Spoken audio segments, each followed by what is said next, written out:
दादा कोंडके मराठी चित्रपट आंधळा मारतो डोळा 1973 विनोदी 35 मिमी कृष्ण धवल 113 मिनिटे प्रमाणपत्र क्रमांक बी निर्मिती संस्था सदिच्छा चित्र निर्माता शाहीर दादा कोंडके दिग्दर्शक दिनेश कथा शाहीर दादा कोंडके पटकथा जगदीश खेबुडकर संवाद दिनेश संगीत प्रभाकर जोग छायालेखन त्यागराज पेंढारकर संकलन एन.एस. वैद गीतलेखन दादा कोंडके आणि जगदीश खेबुडकर कला केद महाजनी रंगभूषा दिनकर जाधव केशभूषा वृंदावन वेशभूषा विठ्ठल इंगवले नृत्य दिग्दर्शक चेतन कुमार स्थिरचित्रण मोहन लोके गीतमुद्रण बी.एन. शर्मा ध्वनिमुद्रक रामनाथ जठर आणि माधव पाताडे निर्मिती स्थळ Jayprabha studio Kolhapur Asha studio Jyoti studio Mumbai रसायनशाळा बॉम्बे फिल्म लॅबोरेटरीज कलाकार अंजना धुमाळ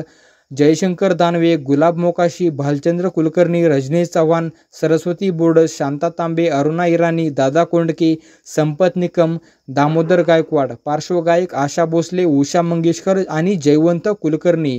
कथासूत्र एक खेडवळ माणूस तो स्वतः आपल्या चुलतीजवळ राहत असतो. या भोळ्या भाबड्या पुतण्याची इस्टेट लुबाडण्यासाठी ते त्याचा नाना तऱ्हेने छळ करत असतात.